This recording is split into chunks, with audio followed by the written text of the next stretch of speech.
तीन भुवन में सार, वीतराग विज्ञानता, शिव स्वरूप शिवकार, नमः त्रियोग संहारिते। ठीक है, 6 डाला का स्वाध्याय प्रारंभ करेंगे। क्योंकि पेज नंबर है 140 पर। एक बार एक 139 पर आश्रव भावना एक बार रिपीट देख लेंगे, एक बार वन पेज नंबर 140 पर। देखिए, जो विकारी शुभ अशुभ भाव रूप जो अरूपी दशा जीव के होती है वह है भाव आश्रव है। भाव आश्रव क्या है? जो जीव शुभ अशुभ रूप परिणमित हो रहा है वो है भाव आश्रव। जीव खुद हो रहा है ना परिणमित, शुभ अशुभ भाव खुद ही कर रहा है, उस रूप वो परिणमित हो रहा है, उसको क्या बोलेंगे? भाव आश्रव। और उस समय नवीन कर्म योग्य रजकणों का स्वतः स्वयं स्वतः आना, आत्मा के साथ एक क्षेत्र में आगमन होना, सो द्रव्य आश्रव है। द्रव्य आश्रव मतलब कैसा है? जीव यहाँ पे शुभ भाव अशुभ भाव रूप परिणमित हुआ, उसने ऐसे भाव किए, जीव भी वैसा परिणमित हुआ, तो वहां पे क्या हो गया? कर्म के पुद्गल परमाणु है वो कार्बन शरीर में आके बंध गए। ये प्रोसेस है, ये है द्रव्य आश्रव। मगर जो भाव आश्रव क्या है? जीव स्वयं उस रूप परिणमित हुआ, भाव आश्रव रूप, शुभ भाव रूप परिणमित हुआ और अशुभ भाव रूप परिणमित हुआ। पुण्य और पाप दोनों आश्रव और बंध के भेद है। आश्रव और बंध है दोनों, पुण्य और पाप। और ये कैसा है? पुण्य कैसा है? दया दान भक्ति पूजा व्रत आदि शुभराग सरागी जीव को होते हैं, वे अरूपी अशुभ भाव है। और वह भाव पुण्य है। भाव पुण्य कैसा है? ये जो दया दान भक्ति पूजा व्रत के जो भाव आ रहे हैं हमारे को, वो भाव पुण्य है।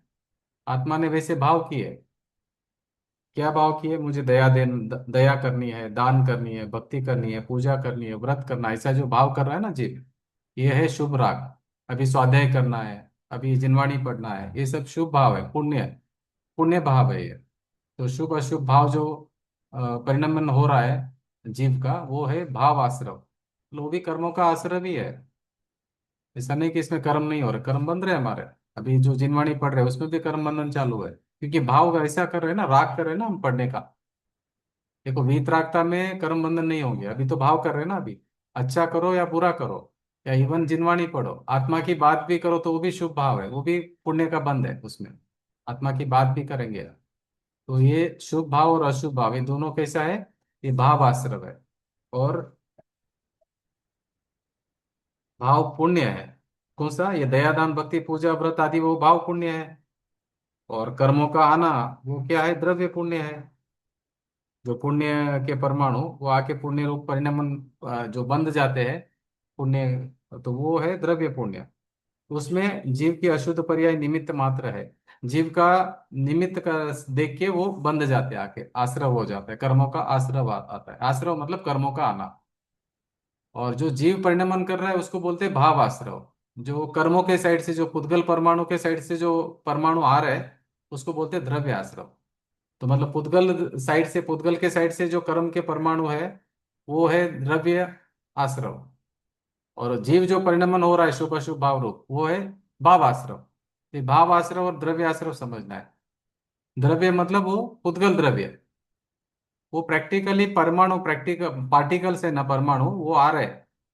और जहाँ आत्मा के प्रदेश है वहां जो कार्बन शरीर है वहां पे वो डिपॉजिट हो रहे हैं, बंद रहे वहां पर। तो ये द्रव्य आश्रव हो गया। और भाव आश्रव क्या हो गया? जीव ने जो परिणमन परिणमन किया, शुभ भाव किए अशुभ भाव किए, तो वो क्या हो गया? भाव आश्रव। अभी भाव आश्रव में दो टाइप है, एक टाइप है पुण्य आश्रव और पाप आश्रव। पुण्य आश्रव में भी दो वैरायटी है, भाव पुण्य आश्रव और द्रव्य पुण्य आश्रव। और पाप आश्रव, पाप भाव आश्रव और पाप द्रव्य आश्रव। द्रव्य मतलब जो पुद्गल परमाणु के जो अ, परमाणु आके बंधते हैं आत्मा प्रदेशों में, वो है द्रव्य आश्रव। फिजिकली आते हैं, ध्यान रखना, फिजिकली आते हैं। देखो अभी कैसा है, अभी जैसे मोबाइल का सिग्नल है वैसा ये कार्बन परमाणु पूरा विश्व में खचाखच भरे हुए हैं परमाणु। कार्बन परमाणु, कर्म के जो परमाणु है सभी जगह में है। आप जिस जगह में भाव बिगड़ रहा है आपका, उधर ही वो बंधन हो जाता है। अगर राग द्वेष आप जहां पे भी करते हो, ऐसा नहीं कि बाहर से कहीं आएगा कर्म, बाहर से नहीं आता है। अभी देखो अभी आप जिस जगह में हो वहां से मोबाइल करो, तो डायल हो जाएगा ना, क्योंकि हर जगह पे सिग्नल अवेलेबल है। आपको कहीं जाना नहीं है मोबाइल पे बात करने के लिए। पहले हम जमाने में जाते थे ना, पहले जाके वो फोन में बात करते थे, एसटीडी बूथ पे जाना पड़ता था। अभी मोबाइल का कैसे सिग्नल हर जगह पर है, तो आपको जहाँ है वहां से कॉल अप कर सकते हो। इधर भी आप कर्म का बंधन करने के लिए कहीं जाने की जरूरत नहीं है। आप जहाँ पे हो वहां पे कर सकते हो बंधन, पूरा यूनिवर्स में, खाली इधर नहीं है। कोई पाताल लोक में चले जाओ, अभी 10 फ्लोर अंदर अंडरग्राउंड चले जाओ, वहां पे भी अवेलेबल है कर्म के परमाणु। पेज नंबर है 140, 6 डाला, 6 डाला 140 नंबर का पेज है। देखिए, ये जो कर्म के परमाणु है ना, ये पूरे विश्व में खचाखच भरे हुए हैं। एक भी ऐसी जगह नहीं जहाँ के कर्म के परमाणु नहीं है। इवन सिद्ध शिला पर भी है कर्म के परमाणु, हर जगह पर कर्म के परमाणु है। अभी जीव क्या करता है, जिस जगह पर वो भाव राग द्वेष करता है, उधर वे कर्म के परमाणु बन जाते हैं। कहीं उसको जाना नहीं है, कहीं बाहर से इंपोर्ट होके नहीं आते कि भाई वहां से कर्म आके यहाँ बंध गए करके, नहीं। जहां पे हो वहां पे कर्म बनने के। ये समझ में आया आपको? साइंस है, ये विज्ञान है।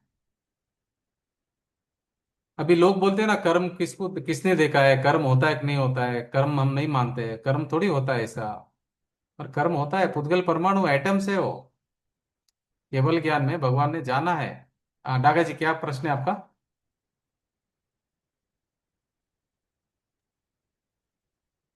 ये वाईफाई के रेंज में ही होता ना ये कर्म बंद?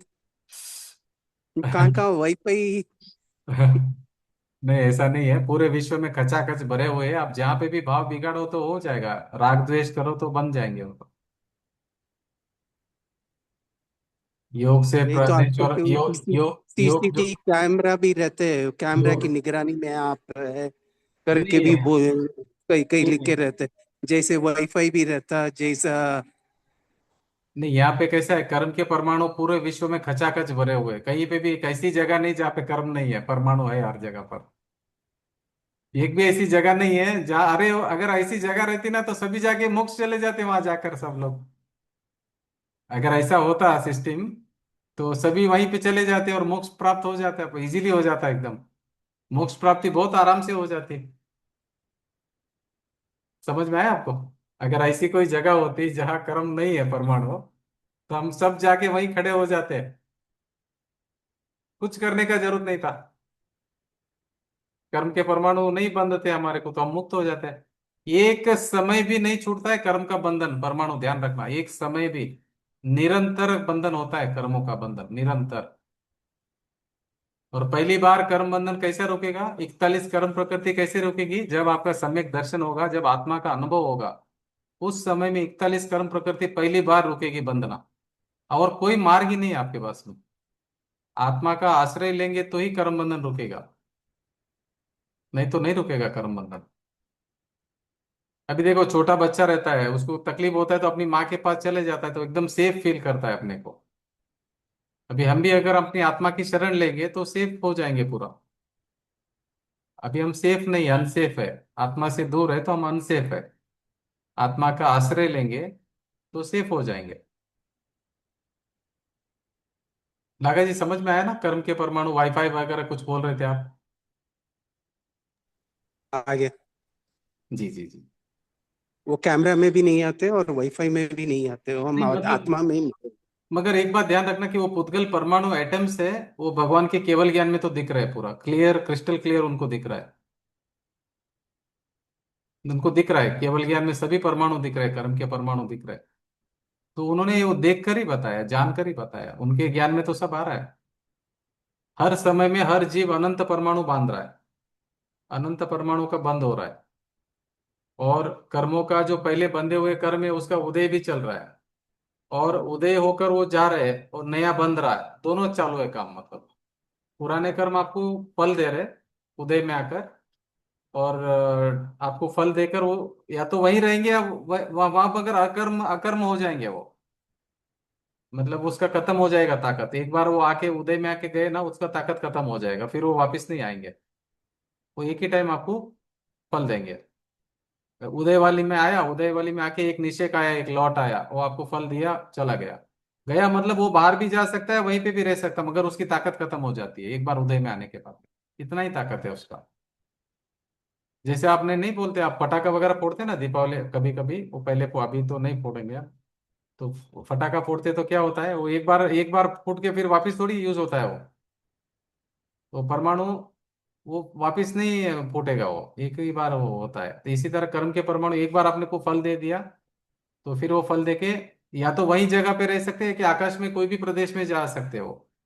फिर अभी जो दूसरे कर्म बंदे, वो फिर आपका आबादा काल के बाद में आपको फल देंगे।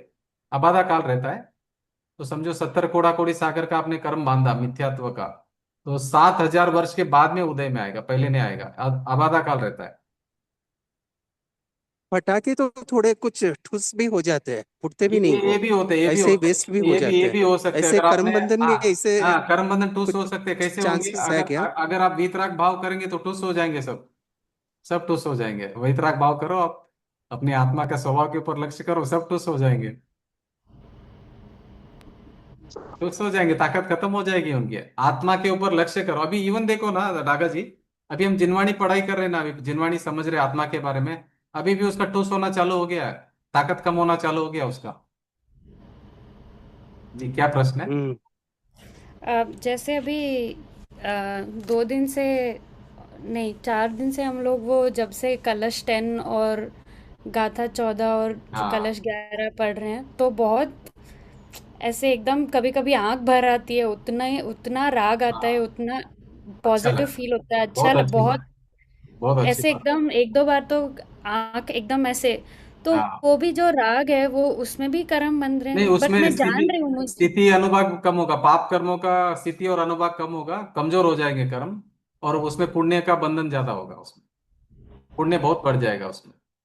मगर हमारा लक्ष्य आत्मा है, तो हाँ, तो आत्मा पर का। थॉट प्रोसेस वही है कि मैं ये जान रही तो हूँ उस टाइप ये। का मार्ग मिलेगा आपको। पुण्य बंध कैसे होगा मालूम है आपको? ज्ञानी मिलेंगे आगे आपके कांटेक्ट, आप ज्ञानी के कांटेक्ट में आने वाले, केवली भगवान है, अरिहंत भगवान है, उनके कांटेक्ट होगा आपका। उस तरह का पुण्य बन रहा है अभी। पर एक और वो हमेशा एक और रहता है कि जैसे ही फिर जॉब लगेगी, पता नहीं इतना टाइम मिलेगा नहीं मिलेगा, तो एक वो भी पैरेलल ट्रैक चल रहा होता है मेरा नहीं देखिए, कि ये जो कर्म का उदय तो फिर। आने ही वाला है। जॉब अगर लगना है तो लगेगा ही लगेगा, और वो जो आपको भोगना है भोगना ही पड़ेगा, वो तो आपके हाथ में नहीं है। और वो आपको अटेंड करना है, उसको ऑनर करना है, आपके हाथ में नहीं, आपके हाथ में नहीं बिल्कुल। नहीं है, हाँ। अगर वो लिखा रहेगा ना, उतना तो आपको उधर आपका ऋण चुकाना ही पड़ेगा। वो ऋण बाकी है ना उनके साथ आपका, जिसके साथ बाकी हम्म। है उधर ही आपका मिलेगा, वही काम होने वाला है। अभी जितनी हमारी गुलामी बाकी है लिखी हुई है, वो करना ही पड़ेगा हमको सबको। हम सब गुलामी कर रहे हैं, कोई परिवार का कर रहा है, कोई जॉब का कर रहा है, कोई बिजनेस का। देखो कैसे कर रहे हैं बिजनेस का गुलामी लोग, उनके पास सब कुछ है, तो भी सुबह से शाम तक बिजनेस कर रहे हैं, सब कुछ है उनके पास में। 10-10 दुकानें हैं तो भी 11वीं दुकान में बैठ रहे, जाके नया ओपनिंग कर रहे हैं। तो वो वैसे ही वो फीलिंग नहीं होनी चाहिए ना, कि वो टेंशन भी नहीं होना चाहिए, क्योंकि जैसे जो होना है, जैसे जब होना है, वो ये वैसे ही देखो, होगा फिर। एक बात है कि वो अभी ज्ञान की दशा में भी आया तो वो सोचेगा कि भाई मुझे यहाँ पे ज्यादा टाइम मिले, ऐसा होगा। मगर जो पहले के बांध चुके आप कर्म, तो वो तो आपको उदय में आए नहीं वाले, मगर उसमें भी आपको रास्ता मिल जाएगा। मगर इंटरेस्ट आपका इधर है ना, तो उसमें भी रास्ता हम्म। मिल जाएगा। आप वो करते करते करते करते भी आपका मोक्ष मार्ग रुकेगा नहीं, आपका मोक्ष मार्ग में बाधा नहीं आएगा वो कोई भी काम। वो एक चीज रहती है बैक ऑफ द माइंड, एक ट्रैक चल रहा होता है, देखिए, अभी पर। आपका बिजनेस है, जॉब है, फैमिली है, या घर के परिवार है, कोई भी मोक्ष मार्ग में बाधा नहीं देगा वो। कोई आपको अड़चन नहीं आएगी। बाकी पुरुषार्थ हमारे ऊपर है ना वो। आपके ऊपर है, आपको इसे क्या करना है, मोटिवेशन किससे लेना है? पांडव से लेना है। पांडव अभी हम्म। क्या किया, बचपन से लेके कितना स्ट्रगल किया उन्होंने, हम्म। कितना कितना तकलीफ देखा उन्होंने, मगर हिम्मत नहीं आ रहा है। मोक्ष मार्ग उनका नहीं रुका। मोक्ष मार्ग रुका क्या? नहीं, आपको नहीं। पता था कितना टेंशन वाला लाइफ था भीम और अर्जुन और युधिष्ठिर को? हम्म। हम्म। बचपन से लेके उनकी स्टोरी देखो, हाँ। उनसे ज्यादा है कि हमारे को प्रॉब्लम? नहीं, और वो जितने ऑक्यूपाइड थे उतने ऑक्यूपाइड हम हैं। नहीं, नहीं, बिल्कुल नहीं। कितना युद्ध किया उन्होंने, एक बार नहीं, दो बार नहीं, कितना बार युद्ध किया। हम्म। कितना बार युद्ध किया, एक बार नहीं किया, पूरा लाइफ उनका युद्ध में गया।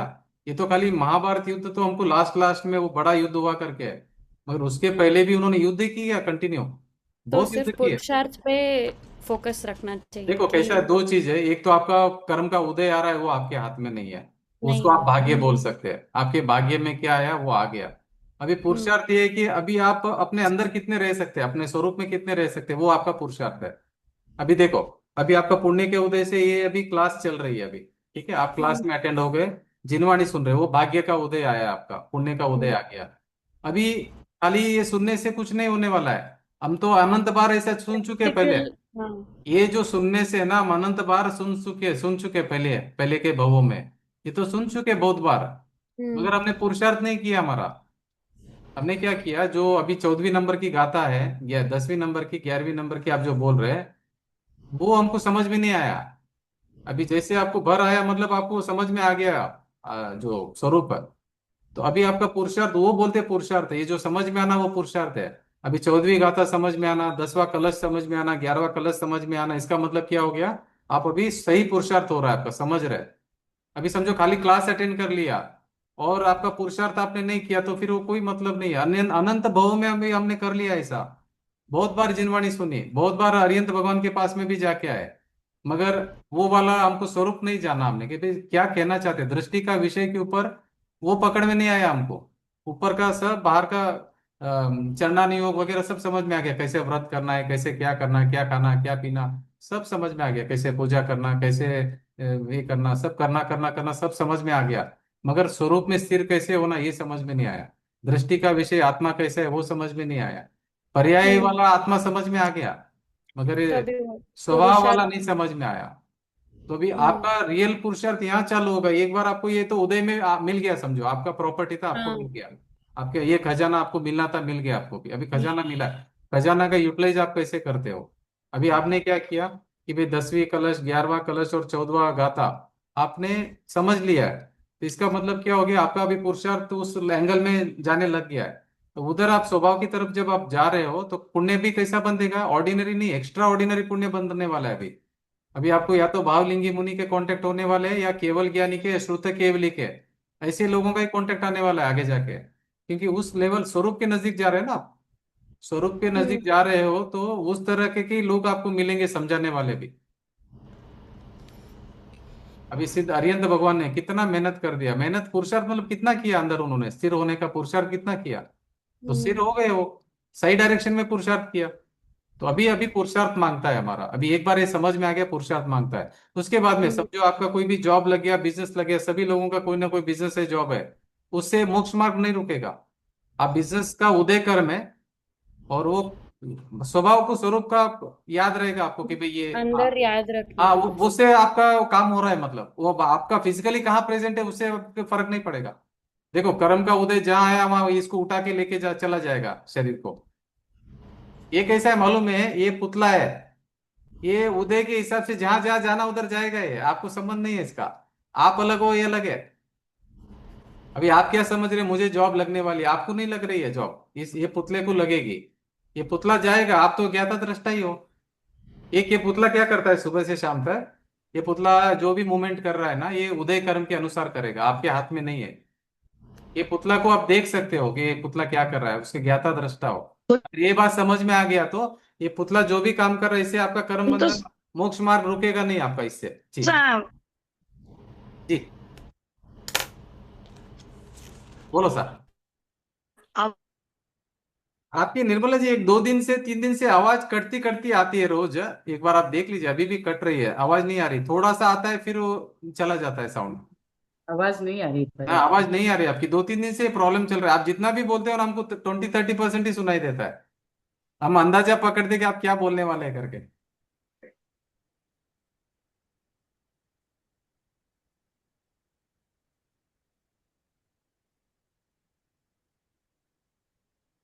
आपकी नहीं आ रही, आवाज नहीं आ रही है।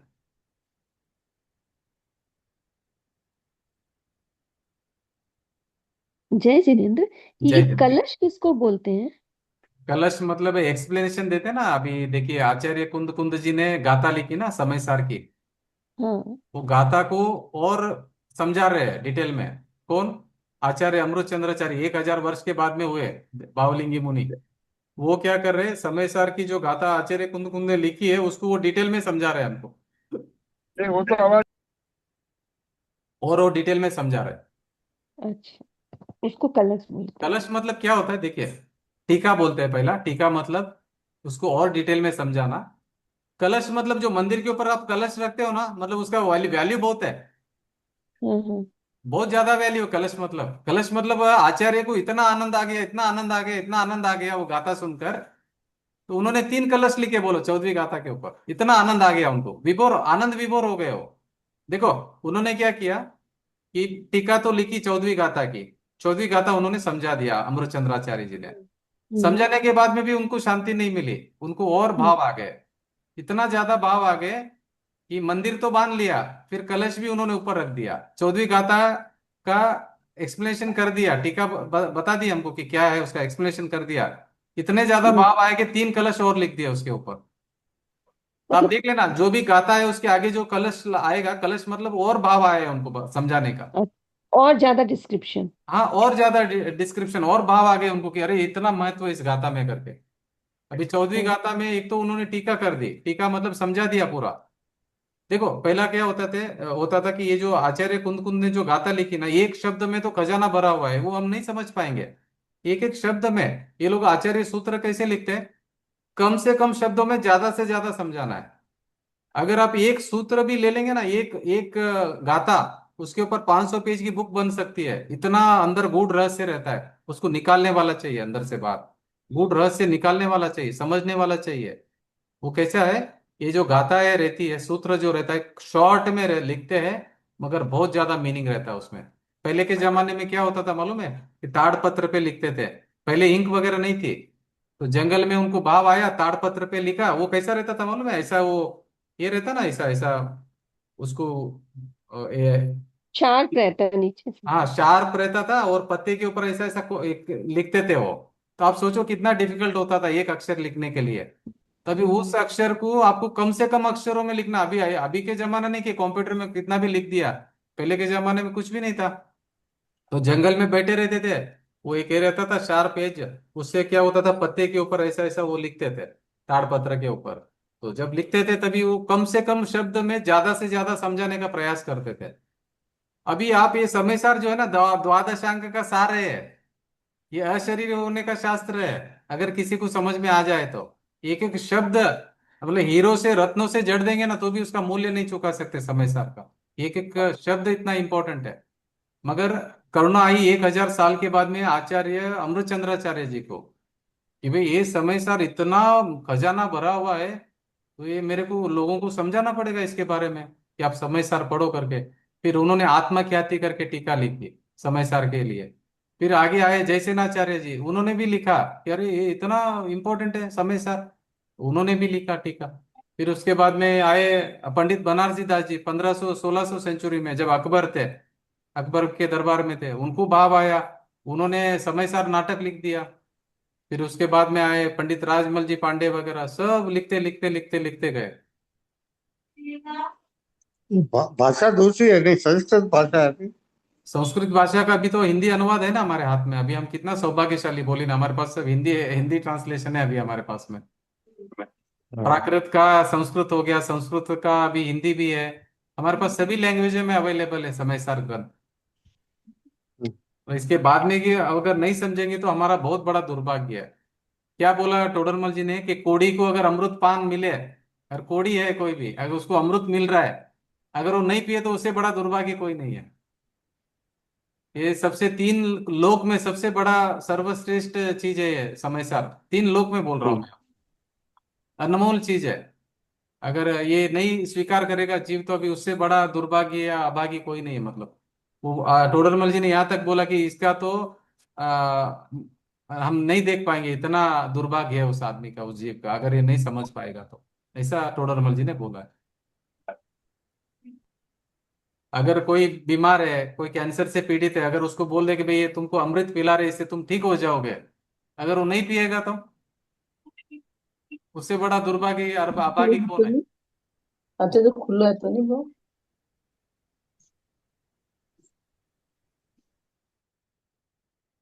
तो क्या प्रश्न था अभी आपका, समझ में आ गया ना जी। हाँ जी। ये कलश के बारे में आप पूछ रहे थे, समझ में आया ना कलश। हाँ जी, समझ। विस्तार मतलब करके, सबने अपना अपना डिस्क्रिप्शन अलग अलग दिया है, अलग अलग नहीं, सेम चीज को समझाया बराबर से। इसको अलग अलग तरीके से समझाया है। देखो अभी अभी समझो, एक टीचर रहता है, उसका हमको समझ में नहीं आया, एक प्रोफेसर है कॉलेज में, उसका हाँ। नहीं समझ में आया, तो दूसरा प्रोफेसर, हम ट्यूशन जाते कि नहीं जाते? ट्यूशन हम्म। में क्या होता है, सब्जेक्ट तो सेम है, तो ट्यूशन समझाने वाला का समझाता तरीका है, तो अलग। ट्यूशन वाला समझाता है तो समझ जाता है ना हमको, क्यों समझता है? हम्म। सब्जेक्ट तो सेम है, जी जी। उन्होंने थोड़ी अलग कोई बात कर दिया।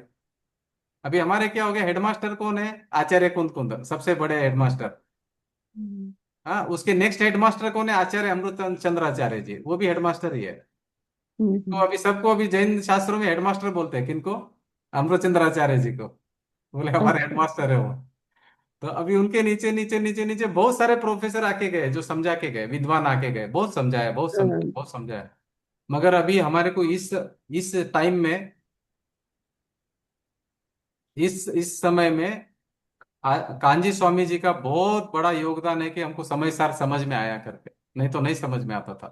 सभी लोग मानते हैं हम्म इस बात को कि अगर कांजी स्वामी नहीं होते तो हमको समय सार नहीं जानने में आता, मतलब हम्म। कांजी स्वामी आने के पहले समय सार सबके घरों में अलमारियों में बंद था, और साल में एक बार वो सफाई के लिए निकालते थे खाली समय सार ग्रंथ को, और पूजा करके अच्छा। अंदर रख देते थे, ऐसी हालत थी समय सार की। तो कांची स्वामी आए, और ये समय सार का पूरा बोले, अरे ये तो अशरीरी होने का ग्रंथ है, तो हो भाग्य से हमको ये मिला है करके। जैसे ही उन्होंने पढ़ा उस ग्रंथ को, तो उन्होंने हम्म। तो एक भी दिन उस दिन से के बाद में नहीं छोड़ा, उन्होंने 45 वर्ष तक उन्होंने पढ़ाया समय सार को, नॉन स्टॉप। बोला इससे अच्छा। अनमोल कुछ भी नहीं है, श्रेष्ठ सर्वश्रेष्ठ ग्रंथ। तो बार बार बार बार बार वो वही समझा रहे, वही समझा रहे, बहुत समझाया तो समझ में आया, मतलब। नहीं तो अगर कांजी स्वामी नहीं होते ना, तो हमको जो समय सर अभी हम जो समझ रहे वैसे समझ में नहीं आता, जो दृष्टि का विषय है, वो समझ में नहीं आता, वो छिप जाता था हमारे से। अभी हमको ये हम्म। तो मालूम पड़ता था कि कमलिनी पत्र पानी में डूबा हुआ है, ये तो समझ में आ गया था सबको। मगर हम्म। कमलिनी पत्र का जो स्वभाव है, पानी को छूता भी नहीं है, ये समझ में नहीं आता था किसी को। अच्छा। ये तो समझाने वाले वही महापुरुष है। आचार्य कुंद ने समझा दिया था, मगर लोगों हम्म। को समझ में नहीं आया। अमृतचंद्राचार्य जी ने समझा दिया था, लोगों को समझ में नहीं आया। जयसेनाचार्य जी ने समझा दिया, मगर नहीं समझ में आया था। किसी किसी और का तरीका समझ में आ जाता है, वो भी हो सकता है ना। हाँ, तरीका भी है, समझाने का और उनका तरीका। क्षयोक्षम ज्ञान है। अभी कांजी स्वामी हाँ। का क्षयोक्षम ज्ञान इतना ज्यादा था, क्योंकि वो महाविद्य क्षेत्र में सिमंदर स्वामी के पास में थे राजकुमार, तो उनको वो सब याद आ गया वहां का पूरा, अरे भगवान भी यही तो बात कर रहे थे करके। वो तो जैसे ही समय सार पड़ा तो उनको याद आ गया, तो भगवान भी यही बात कर रहे, सिमंदर स्वामी भी। और कांची स्वामी को याद है, ये जो आचार्य कुंद कुंद वहां महाविद्य क्षेत्र आए थे, तभी वही थे वो। ये जो जीव था ना कांजी स्वामी का, राजकुमार के रूप में, जब आचार्य कुंद कुंद 8 दिन तक जाके वहां रहे महाविद्य क्षेत्र में, तभी ये देखा उनको, याद आया उनको आचार्य कुंद कुंद का, वहां पे थे वो, और वहां के संस्कार लेके आए थे। हम्म। तो जाति वो, स्मरण ज्ञान हो गया था उनको। देखिए कैसा है संस्कार जो है ना, देखिए संस्कार 3 भाव तक काम तो करते हैं, ध्यान रखना, कोई भी आप काम कर रहे हो ना, 3 भाव तक काम हम्म। करेंगे संस्कार, कम से कम। और अभी आप काम करें तो फिर 3 भाव तक काम करेंगे, फिर आप काम करेंगे, फिर 3 भाव तक काम करेंगे, 3 भाव तक आपको काम करेंगे बराबर से। तो उनको बहुत ज्यादा इंटरेस्ट था, सिमंदर स्वामी के पास रहना इजी थोड़ी है, तो उनके पास उन्होंने समझा सब। और यहाँ आने के बाद में उनको याद आ गया, और वो समय सार ग्रंथ देखते ही वो तो समझ में आ गया, अरे तो ये तो यही तो मैं ढूंढ रहा था करके। उनको सेटिस्फेक्शन नहीं था, वो श्वेतांबर साधु बने थे सानकवासी में, मगर उनको समाधान नहीं था, बिल्कुल समाधान नहीं हुआ। वो सभी बुक पढ़े उन्होंने, जितने शास्त्र थे श्वेतांबर में सभी पढ़े हो, सभी पढ़कर भी संतुष्टि नहीं हुई। तो एक बार क्या हुआ, दामोदर सेठ ने एक बार पहली बार ये समयसार ग्रंथ लेके आया उनके पास में, और उन्होंने भेंट दिया। और जैसे ही उन्होंने देखा, अरे अरे अरे अरे, ये तो अशरीरी होने का शास्त्र है। तो फिर वो क्या हुआ था, श्वेतांबर मत में थे ना, वहां पे अलाउड नहीं था ये दिगंबर का शास्त्र पढ़ने के लिए। तो वहां पे उन्होंने क्या करते थे, वो जाके कोई जो नीचे खंडर वंडर रहता ना, वहां जाके छुप छुप के पढ़ते थे वहां पर जाके, पूरा समय सार। तो जैसा जैसा जैसा पढ़ा उन्होंने, तो 11वीं गाथा में तो सम्यक दर्शन हो गया उनको। तो सम्यक दर्शन होने के बाद में फिर उन्होंने क्या मत परिवर्तन किया अपना।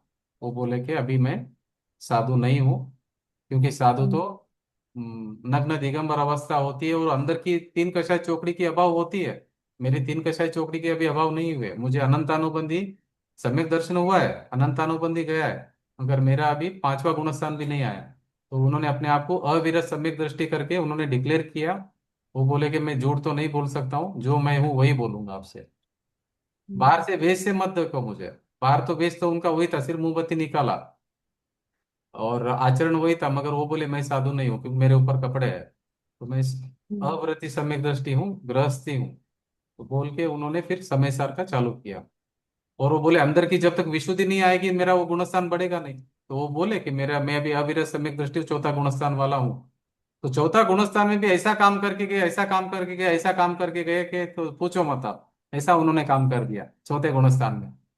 अब चौथे भाव में तीर्थंकर होने वाले हो, तो ऐसा काम कर दिया उन्होंने। ऐसा नहीं कि हम नहीं कर सकते काम, गृहस्थ दशा में भी हम कहीं पे भी पहुंच सकते हो। ऐसा नहीं कि बहुत सारा बहुत कुछ कर सकते हैं हम अपना भव का अभाव कर सकते हैं चौथे गुणस्थान में या अभी गृहस्थ दशा में कर सकते हैं। भव का अभाव कर सकते हैं, रोज कर्मों का जो स्थिति और अनुभाग बंद कम कर सकते हैं, भव को कम कर सकते हैं हम लोग। हर दिन आप आपके भव कम कर सकते हो। देखो आपके हाथ में भव बढ़ाना है या घटाना, आपके हाथ में। अपने स्वभाव की तरफ देखेंगे तो भव घट जाएगा आपका, और नहीं देखेंगे नहीं सर जी। पर में देखेंगे तो बढ़ जाएगा, भव बढ़ जाएगा। तो बढ़ाना भी हमारे हाथ में, घटाना भी हमारे हाथ में। इसलिए ऐसे महापुरुषों का हम देखते हैं ना, तो बहुत मोटिवेशन मिलता है। अभी श्रीमद राजचंद्र जी का देखते हैं, बहुत मोटिवेशन मिलता है, बहुत मोटिवेशन मिलता है। अभी आज इन्होंने सीमा जी ने एक मुझे बोला था 10वां नंबर का विदाई की बेला में 6 मिनट से, वो सुनिए मैं सुनाता हूँ, बहुत अच्छा लगा मुझे। एक बार सुना ही देता हूँ क्योंकि बहुत अच्छा आपने याद दिलाया। और एक बार सुन लेते हैं उसको ग्रुप में, बहुत इंपॉर्टेंट है इसीलिए। देखो महापुरुष,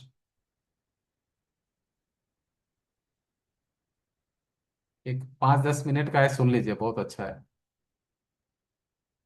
ये विदाई की बेला करके पंडित रतन चंद जी बारिल जी का है। उसमें देखो इसमें क्या बताया गया कि हमको क्या करना है, उसके बारे में बताया। Hey, पर्यटन तुम रुकूं. You know they're going to see your age on the CV. I know. Graduated in 2002. They'll do the math. So what's the plan? To walk in there anyway.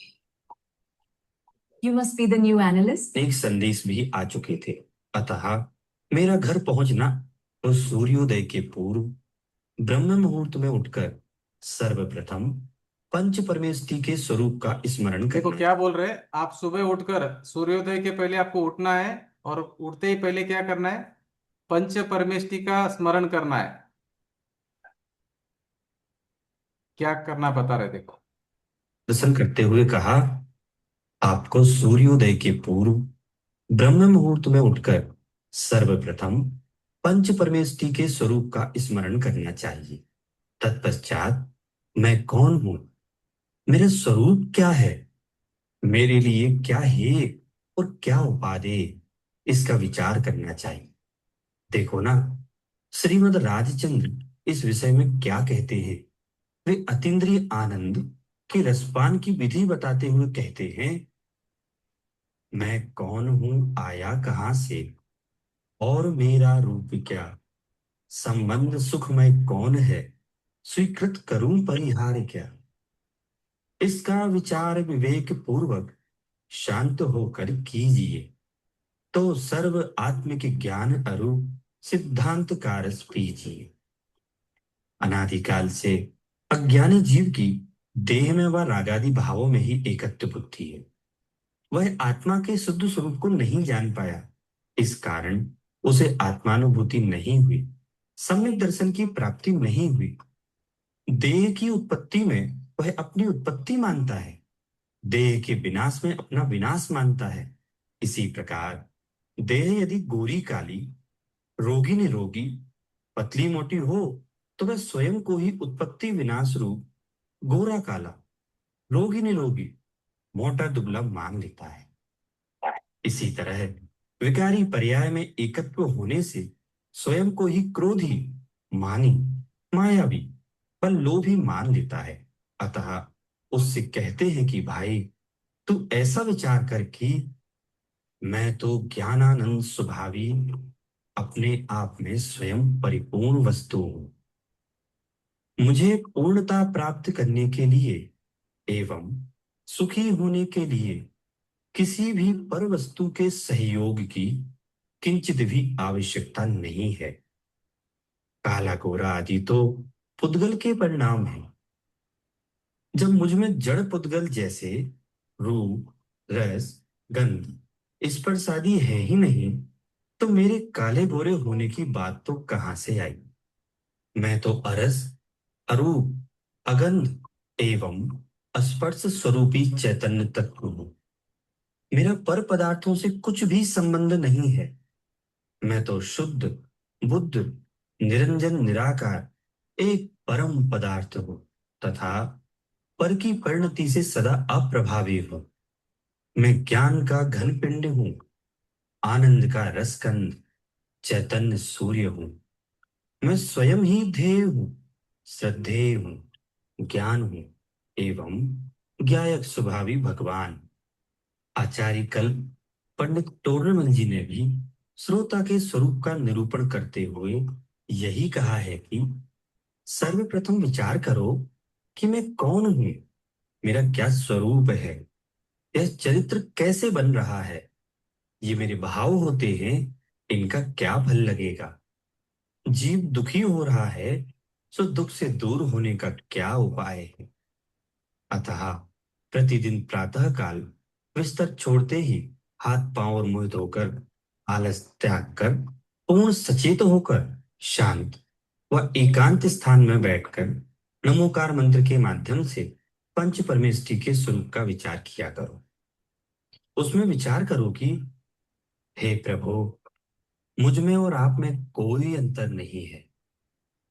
जैसे अनंत ज्ञान दर्शन के घनपिंड आप हैं, वैसा ही मैं हूं। स्वभाव से जैसा मैं हूं, वैसे ही आप हैं। एक समय की पर्याय में आप में और मुझ में मात्र इतना अंतर है कि आप वीतरागी हो गए हैं और मैं अभी रागी द्वेषी हूं। इस अंतर को मैं अपने सम्यक पुरुषार्थ से जब चाहूं तब बदल सकता हूं। कहा भी है, मम स्वरूप है सिद्ध समान, अमित शक्ति सुख ज्ञान निधान, किंतु आशु बस खोया ज्ञान, वना भिकारी निपटे अजान। हूँ स्वतंत्र निश्चल निष्काम, ज्ञाता दृष्टा आत्म नाम। तत्पश्चात भेद ज्ञान की विधि से अपने आत्मा के स्वरूप का विचार किया करो। मैं राग रंग से भिन्न भेद से भी मैं भिन्न निराला हूं। मैं हूं अखंड चैतन्य पिंड, निज रस में रमने वाला हूं। अनुज अग्रज सुत सुता प्रिय, सूरत सब भिन्न है। ये शुभ अशुभ संयोग जा, चिद वृत्तियां भी अन्य है। सोन्मुख चिद वृत्तियां भी आत्मा से अन्य है। चैतन्यमय ध्रुव आत्मा गुण भेद से भी भिन्न है। इस प्रकार भेद ज्ञान द्वारा ऐसा विचार करो कि मैं राग से, देह से, गुण भेद से व निर्मल पर्यायों से भी सर्वथा भिन्न हूं। मैं अनुज अग्रज, पुत्र पुत्री, मित्र जन से तो भिन्न हूं ही, शुभ अशुभ रूप चैतन्य की वृत्तियों से भी अन्य हूं। स्वाध्याय की प्रेरणा देते हुए मैंने आगे कहा, संसार, शरीर व भोगों से विरक्ति के लिए 12 भावनाओं के माध्यम से इनकी क्षण भंगुरता एवं असारता का भी विचार करना। जैसा कि यत्र तत्र कहा गया है, वस्तु स्वरूप की यथार्थ समझ के लिए आध्यात्मिक ग्रंथों का अध्ययन करना भी आवश्यक है। तभी विशुद्ध परिणाम होंगे और राग द्वेष कम होंगे, कसाय क्रस होंगी और समता व समाधि की प्राप्ति होगी। मेरे इस कथन से वे भारी प्रसन्न हुए और उन्होंने उसी समय मुझे आश्वस्त करते हुए मेरे सामने ही इस दिशा में सक्रिय होने का दृढ़ संकल्प लिया। उनके इस अलौकिक परिवर्तन से मुझे भारी प्रसन्नता हुई। इसके लिए मैंने तो उन्हें धन्यवाद दिया ही।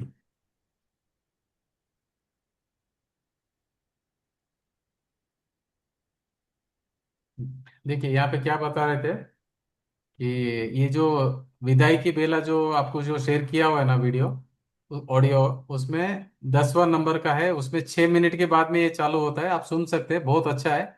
इसमें क्या बता रहे हैं कि प्रभु जैसे पंच परमेष्टि को याद किए, याद करने के बाद में बोले भगवान कि प्रभु पंच परमेष्टियों को भी, अरिहंत और सिद्ध भगवान को भी याद करेंगे सुबह में, तो नौकार मंत्र गिन के प्रभु पंच परमेष्टि को याद किया। और क्या बताएंगे, देखिए, मैं भी स्वभाव से आप और हम सेम है, मैं भी आपके जैसे ही हूँ स्वभाव से, जैसा मैं हूँ वैसा आप है।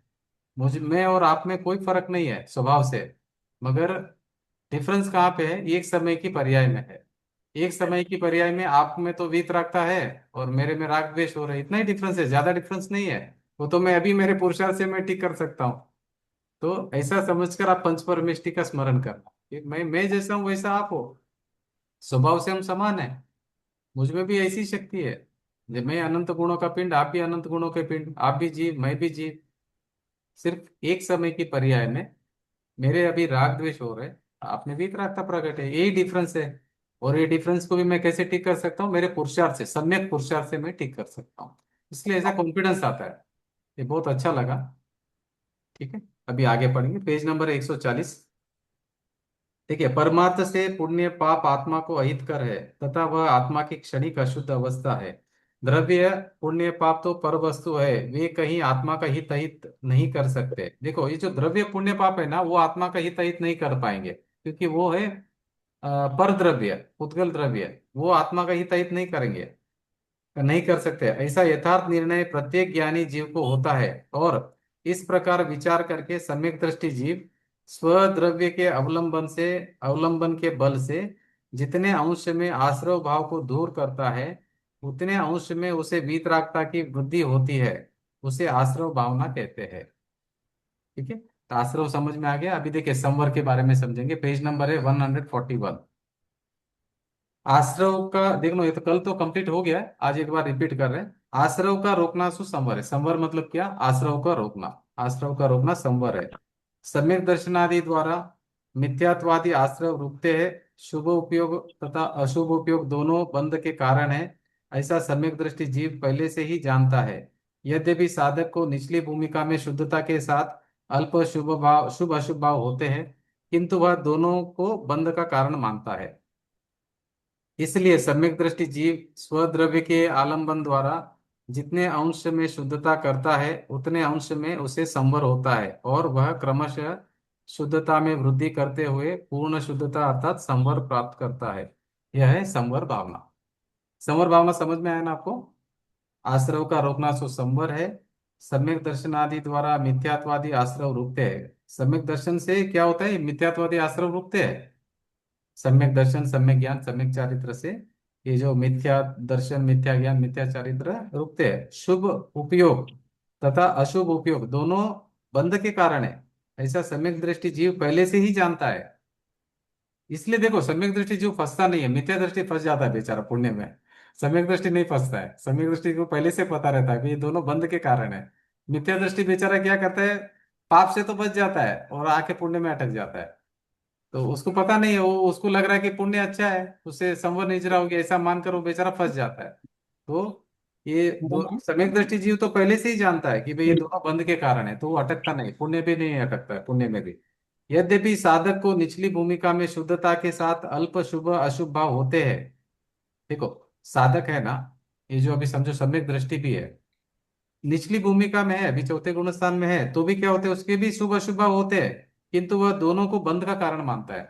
ऐसा नहीं कि सम्यक दृष्टि को राग द्वेष नहीं होंगे, उसको राग द्वेष होते हैं, मगर वो क्या करता है, उसको बंध का कारण मानता है दोनों को। इसलिए सम्यक दृष्टि जीव स्वद्रव्य के आलंबन द्वारा जितने अंश में शुद्धता करता है, उतने अंश में उसे संवर होता है, और वह क्रमशः शुद्धता में वृद्धि करते हुए पूर्ण शुद्धता अर्थात संवर प्राप्त करता है। यह है संवर भावना। देखो क्या करता है सम्यक दृष्टि जीव, सम्यक दृष्टि जीव स्वद्रव्य के आलंबन द्वारा वो क्या करता है, अभी उसके राग द्वेष हो रहे हैं सम्यक दृष्टि को, मगर उसको मालूम है कि भाई ये पुण्य और पाप दोनों आश्रव है, दोनों बंध के कारण है, तो दोनों करने लायक नहीं, दोनों हे है, ऐसा जानकर वो क्या करता है, अपना जो स्वरूप है, स्वरूप का आश्रय लेके उसका स्वद्रव्य के आलंबन द्वारा जितने अंश में शुद्धता करता है उतने अंश में उसे संवर होता है, वो संवर प्रकट करता है सम्यक दृष्टि। मतलब संवर कितना प्रकट हुआ, जितने अंश में उसने अपना स्वरूप का आश्रय लिया, स्वभाव का आश्रय लिया, आत्मा का आश्रय लिया, उतने अंश में संवर उसको होता है, और वह क्रमशः शुद्धता में वृद्धि करते हुए पूर्ण शुद्धता अर्थात संवर प्राप्त करता है, यह है संवर भावना। ठीक है, अभी देखिए पेज नंबर 142 पढ़ेंगे। निर्जरा भावना। निज काल पाय विधि जरना तासे, सॉरी तासो निज काज न सरना, तप करी जो कर्म खिपावे सोई शिव सुख दरसावे। देखिए अन्वयार्थ, जो अपनी अपनी स्थिति पूर्ण रूप होने पर कर्म खिर जाते हैं उससे जीव का धर्म रूपी कार्य नहीं होता, किंतु आत्मा के शुद्ध प्रतपन द्वारा कर्म का नाश करती है, वह अविपाक अथवा सकाम निर्जरा है, वह मोक्ष का सुख दिखलाती है। क्या बता रहे हैं यहाँ पर, अपनी अपनी स्थिति पूर्ण होने पर कर्मों का खिर जाना तो प्रति समय अज्ञानी को भी होता है, वह कहीं शुद्धि का कारण नहीं होता, परंतु सम्यक दर्शन ज्ञान चारित्र द्वारा अर्थात आत्मा के शुद्ध प्रतपन द्वारा जो कर्म खिर जाते वह अविपाक अथवा सकाम निर्जरा है। तदनुसार शुद्धि की वृद्धि होते होते संपूर्ण निर्जरा होती है, तब जीव शिव सुख अर्थात सुख की पूर्णता रूप मोक्ष प्राप्त करता है। ऐसा जानता हुआ सम्यक दृष्टि जीव स्वद्रव्य के आलंबन द्वारा जो शुद्धि की वृद्धि करता है, यह है निर्जरा भावना। ठीक है, तो आज हम सेशन यहीं पे एंड कर लेंगे और कल हम वापस एक बार निर्जरा भावना एक बार देख लेंगे। आज हम सेक्शन यहीं पे एंड कर लेंगे। अभी हम जिनवाणी स्तुति कर लेंगे। निज निधि निज में बताई, यह नंद उपकार है, के लिए जिनवाणी मांगे, वंदना वंदन शतबार, शतबार वंदना वंदना शतबार, शतबार वंदना वंदन शतबार। शतबार। 9 बार नमोकार मंत्र।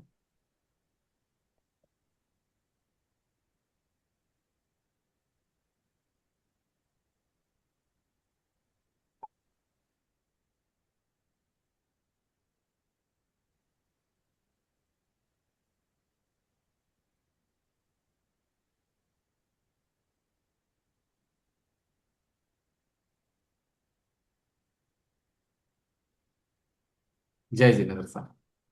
जय जिनेन्द्र जय साहब। जिनेन्द्र साहब। जय जिनेन्द्र साहब। जय जय जिनेन्द्र जिनेन्द्र। साहब। जय जय जिनेन्द्र जय जिन जय जिनेन्द्र साहब। जय जिनेन्द्र साहब। जय जिनेन्द्र साहब। जय जिनेन्द्र जय साहब। जय जिनेन्द्र साहब। जय जय जिनेन्द्र साहब। जय जिनेन्द्र साहब। जय जिनेन्द्र साहब। जय जिनेन्द्र साहब। जय जिनेन्द्र। जय जिनेन्द्र साहब। जय जिनेन्द्र साहब।